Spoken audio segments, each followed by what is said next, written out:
ఈరోజు కోహెడ మండల కేంద్రంలో హుస్నాబాద్ నియోజకవర్గ మరి మహిళా సంఘాల అందరికీ కూడా స్టీల్ బ్యాంకుల పంపిణీ కార్యక్రమం పెట్టుకొని మరి ఈ కార్యక్రమానికి గౌరవ ముఖ్య అతిథులుగా మన గవర్నర్ జిష్ణుదేవ్ వర్మ గారిని ఆహ్వానించిన మరి ఈ కార్యక్రమానికి అధ్యక్షత వహిస్తున్నటువంటి పొన్నం ప్రభాకర్ అన్న మంత్రివర్యులు మరి జిష్ణుదేవ్ వర్మ ముఖ్య అతిథిగా వచ్చినందుకు వారికి హృదయపూర్వక నమస్కారాలు తెలియజేస్తా ఉన్నాను. అదేవిధంగా హైమావతి సిద్దిపేట కలెక్టర్ గారు, దానకిషోర్ సెక్రటరీ గారు, దివ్యా దేవరాజన్ సిఇఓ సెర్ప్ గారు, అదేవిధంగా Srijana director PR and RD, Pamela Satpathy Karimnagar collector గారు, స్నేహ శబరి హన్మకొండ కలెక్టర్ గారు, గరిమా అగర్వాల్ అడిషనల్ కలెక్టర్ సిద్దిపేట్, అబ్దుల్ హమీద్ గారు additional collector revenue Siddipet, Bakki Venkataiah SC ST chairman గారు, ఇంకా వేదిక మీద కూర్చున్నటువంటి పెద్దలకు మరి ముఖ్యులకు, అదేవిధంగా ఈ కార్యక్రమానికి విచ్చేసినటువంటి మహిళా సంఘాలకు, ముఖ్య నాయకులకు, కార్యకర్తలకు, అభిమానులకు మరియు పత్రికా మిత్రులందరికీ కూడా నా యొక్క హృదయపూర్వక నమస్కారం. మరి ఈరోజు ఒక ఎన్విరాన్మెంట్ మినిస్టర్గా నేను ఈ కార్యక్రమంలో పాల్గొనడం నిజంగా నాకు చాలా హ్యాపీగా ఉంది. ఎందుకంటే నేను ఈ మినిస్టర్ కాకముందు మామూలుగా అంత ఆలోచించేదాన్ని కాను. ఈ మినిస్టర్ అయిన తర్వాత మరి ఎప్పుడైనా కూడా రోడ్ ఎంబడి వెళ్ళేటప్పుడు కానీ మరి టౌన్లోంచి వెళ్ళేటప్పుడు కానీ ఎక్కడ చెత్త కనపడ్డా, ఎక్కడ ఏది కనపడ్డా వెంటనే అక్కడ ఆపేసి మా పిఏతో చెప్పి ఫోటో తీపిచ్చి వెంటనే మన మున్సిపల్ కమిషనర్ గారికి పంపించి మరి అది క్లీన్ చేయాలి అని చెప్పి అట్లా చేయించడం జరుగుతూ ఉంది.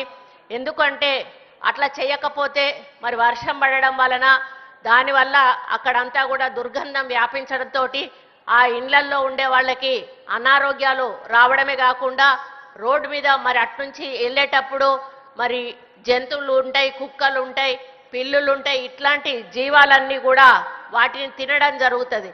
దానివల్ల వాటి ఆరోగ్యానికి కూడా చాలా ఇబ్బంది అనేది జరుగుతుంది. కాబట్టి ప్లాస్టిక్ను మనం ఎంత దూరం పెడితే మన ఆరోగ్యాలు కూడా అంత బాగా ఉంటాయని చెప్పడానికి మరి చెప్పడమే కాకుండా దాన్ని చేసి చూపించి ఈరోజు దాదాపు 75,000 మంది ఒకటేసారి తినే విధంగా ఒక కార్యక్రమాన్ని మరి ఈరోజు మన ప్రభాకర్ అన్న తీసుకోవడం చాలా హ్యాపీగా ఉంది. ఎందుకంటే మరి ఇది పర్యావరణ పరిరక్షణ అనేది మనందరి బాధ్యత. మరి మనం పర్యావరణాన్ని పరిరక్షించుకోకపోతే మనము మన భవిష్య తరాల పిల్లలకు కూడా మరి చాలా ఇబ్బందికరమైన విషయము. మరి ప్లాస్టిక్ అనేది వాడడం వలన మనకు తెలియకుండానే మనకు లోపలికి కొన్ని మరి అవి ప్లాస్టిక్స్ పోవడం వలన మనం అనారోగ్యానికి గురవడం జరుగుతూ ఉంది. దాని ద్వారా క్యాన్సర్స్ కానీ మరి ఇతర డిసీజెస్ కానీ అదేవిధంగా వచ్చేటువంటి అవకాశం ఉంటుంది. కొన్ని మరి ఇప్పుడు మనకు కరోనా వచ్చిపోయిన తర్వాత మనం చూస్తూ ఉన్నాము, ప్రతి ఒక్కరికి కూడా ఆరోగ్యం మీద చాలా అవగాహన అనేది వచ్చింది. మరి అప్పుడు ఆ 3 సంవత్సరాలు కూడా మరి ఒక దానికి అలవాటు పడ్డాము మనం. ఎందుకంటే చేతులు కడుక్కోవడం కానీ ప్రతి పని చేసే ముందు మనం చేతులు కడుక్కొని పని చేయడము, మరి బయటికి పోయి వచ్చినప్పుడు కాళ్ళు కడుక్కోవడము. అంటే పూర్వకాలంలో గ్రామీణ ప్రాంతాల్లో మీ అందరికీ గుర్తే ఉంటుంది, మీ అమ్మమ్మల ఇళ్ళకు మీరు వెళ్ళినప్పుడు ఉదయం 4 గంటలకే వాళ్ళు కల్లాపి చల్లి ముగ్గులు పెట్టి మరి గడపలు పసుపుతో బూదిచ్చి మరి ఇంట్లో కూడా పేడతో అలికి ముగ్గులు పెట్టేవాళ్ళు. అదంతా సైంటిఫిక్గా ఎందుకు అంటే బ్యాక్టీరియా అనేది ఇంట్లోకి రాకుండా ఉండడానికి. అప్పుడు వాళ్ళు ఎంత ఆరోగ్యంగా ఉన్నారో మనందరికీ కూడా తెలుసు. ఆ రోజు వాళ్ళు ఎటువంటి ఎరువులు పురుగు మందులు లేకుండానే పంట పండించేవాళ్ళు. కాబట్టి భూమిలో ఉన్నటువంటి బలంతో ఆ పంట తినడం వలన వాళ్ళు చాలా మరి 90 ఏళ్ళు వచ్చినా కూడా వాళ్ళకు షుగర్ బీపీలు లేవు, వాళ్ళకు వెంట్రుకలు నల్లబడకుండా కనీసం పండ్లు కూడా మరి ఊడిపోకుండా ఉన్నటువంటి చాలామంది ఉన్నారు. కానీ మనం ఇప్పుడు ఉన్నటువంటి వాళ్ళందరం కూడా ఎట్లా అంటే నేను కంపారిజన్ కొంతమంది చేస్తారు, బ్రాయిలర్ కోళ్లను ఊరు కోళ్లను మనం కంపేర్ చేసినట్టయితే ఊర్లో పెంచే కోళ్ళను ఏం చేస్తాం, మనం వదిలేస్తే అది బయట తిరుక్కుంటూ తింటుంది, అంటే దానికి యాక్టివ్గా ఉంటుంది. అదే బ్రాయిలర్ కోడ్ అయితే అదే ఒక జాలిలో పెట్టేస్తాము, దానికి ఫుడ్ వేస్తాము, అది తినడము, అది పడుకోవడం, దానికి ఎక్సర్సైజ్ అంటూ ఏమీ ఉండదు. ఇప్పుడు మనం ఊరు కోడి తింటే మనకు ఆరోగ్యానికి మంచిది, అదే బ్రాయిలర్ కోడి తింటే మనం ఆరోగ్యం పొడగొట్టుకున్న వాళ్ళం అవుతాం. ఆ పద్ధతిలో మరి పూర్వకాలంలో ఎవరైనా చుట్టాలు ఇంటికి వస్తున్నారంటే ముందట బకెట్ పెట్టేవాళ్ళు, మీరు కాళ్ళు కడుక్కొని లోపలికి రండి అని మర్యాదపూర్వకంగా ఆ రోజు అనుకునే వాళ్ళం. కానీ అది కూడా ఏంటి అంటే వాళ్ళు దారెంబడి వచ్చేటప్పుడు నడుస్తూ వస్తున్నప్పుడు వాళ్ళు ఏదైనా బ్యాక్టీరియా లాంటిది వాళ్ళ కాళ్ళకుంటే కడుక్కున్నప్పుడు అది పోతుంది, వాళ్ళు ఇంట్లోకి వచ్చినా కూడా ఎటువంటి మరి క్రిములు లోపలికి రావు అనేటువంటి ఆలోచనతోటి ఆ విధంగా అప్పుడు కొన్ని నియమాలు ఉండేవి.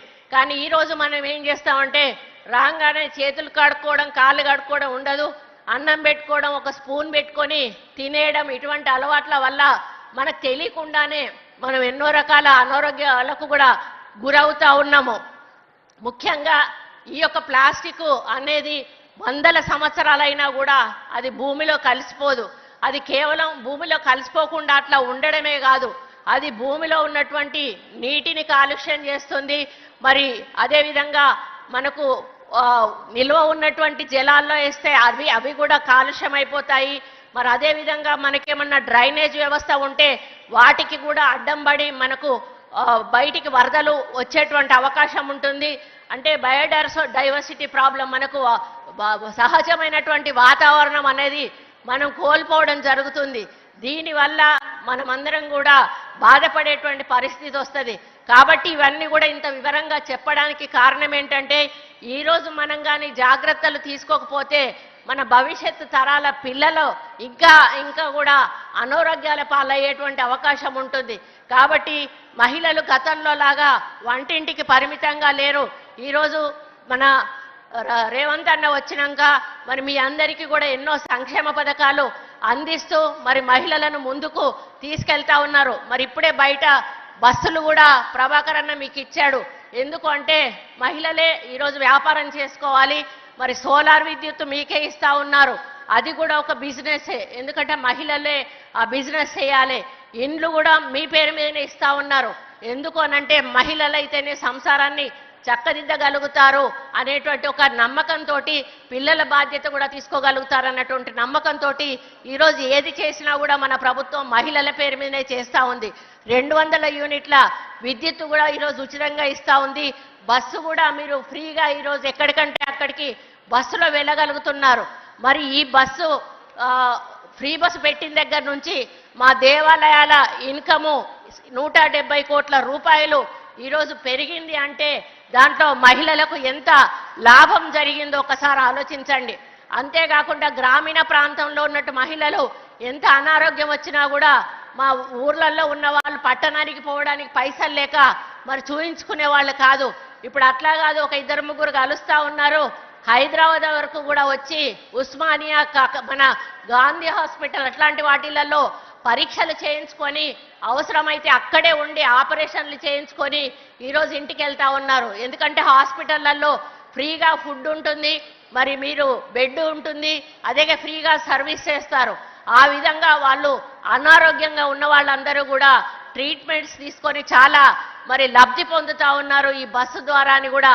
అదేవిధంగా మరి 1 కోటి మందిని కోటీశ్వర్లను చేయాలనేటువంటి తపనతోటి వడ్డీ లేని రుణాలను కూడా ఈరోజు మన ముఖ్యమంత్రి గారు ఇస్తా ఉన్నారు. ఈ విధంగా ఎన్నో మహిళా సంక్షేమ అభివృద్ధి కార్యక్రమాలు ముందుకు తీసుకెళ్తున్న మన ముఖ్యమంత్రి గారికి మరి మహిళలందరూ కూడా అండగా నిలవాల్సిన అవసరం ఉన్నది. మరి ముఖ్యంగా పొన్నం ప్రభాకర్ అన్న మరి ఆయన ఒక మంత్రి అయినా కూడా ఒక కార్యకర్త లాగా మరి ఈరోజు తన రెస్పాన్సిబిలిటీ ఫీల్ అవుతాడు. మరి మేము ఎక్కడికి వెళ్ళినా కూడా మమ్మల్ని కూడా జాగ్రత్తగా చూసుకుంటాడు. మేము తింటా ఉంటే వడ్డిస్తూ ఉంటాడు. ఆయన తినుడు తక్కువ కానీ మాకు పెట్టుడు ఎక్కువ అవుతుంది అన్నట్టు. తిన్నా అన్న కూడా మళ్ళీ తినాలంటాడు. ఇప్పుడు నేను వచ్చేటప్పుడు కూడా అక్కడ ఆగితే తిన్నావాక మళ్ళీ తింటావా అని అంటాడు. తినొచ్చిన అన్న అంటే 4 సార్లు అడిగిండు. తిన్నా అన్నాకనే నన్ను ఇక్కడికి తీసుకొని వచ్చిండు.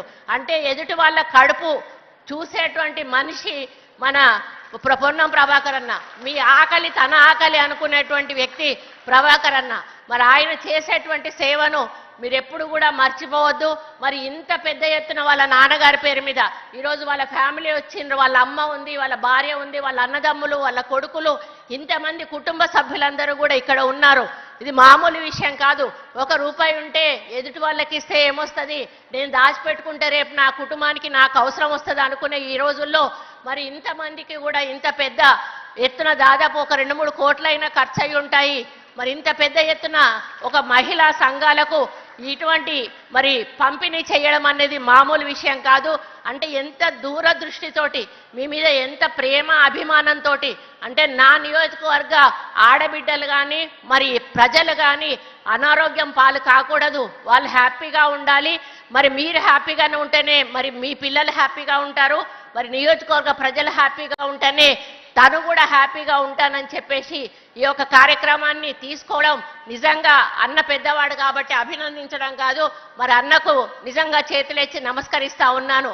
అన్న, మీరు తీసుకున్న ఈ నిర్ణయం ద్వారా మరి కొన్ని వేల కుటుంబాలకు ఈరోజు ఒక మంచి జీవనాధారం కలగడం కాకుండా వాళ్ళ ఆరోగ్య పరిరక్షణ కోసం ఇది ఉపయోగపడేటువంటి ఒక గొప్ప కార్యక్రమం అని చెప్పి ఈ సందర్భంగా తెలియజేస్తూ, మరి మీరందరూ కూడా మహిళలు దయచేసి ఒక ప్రమాణం చేసుకోండి. మీరు మహిళలు ఎవరు కూడా ప్లాస్టిక్ మేము ముట్టుకోమో, అవసరమైతే క్లాత్ బ్యాగ్స్ దొరుకుతాయి, క్లాత్ బ్యాగ్స్ వాడాలి. క్లాత్ బ్యాగ్స్ వాడడం వలన మనకి ఎటువంటి ఇబ్బంది ఉండదు. ప్లాస్టిక్ దయచేసి ఎవ్వరు కూడా ఈ రోజు నుంచి వాడకుండా మన పర్యావరణాన్నే కాకుండా మరి మిమ్మల్ని మీరు కూడా రక్షించుకోవాల్సిన అవసరం ఉంటుంది.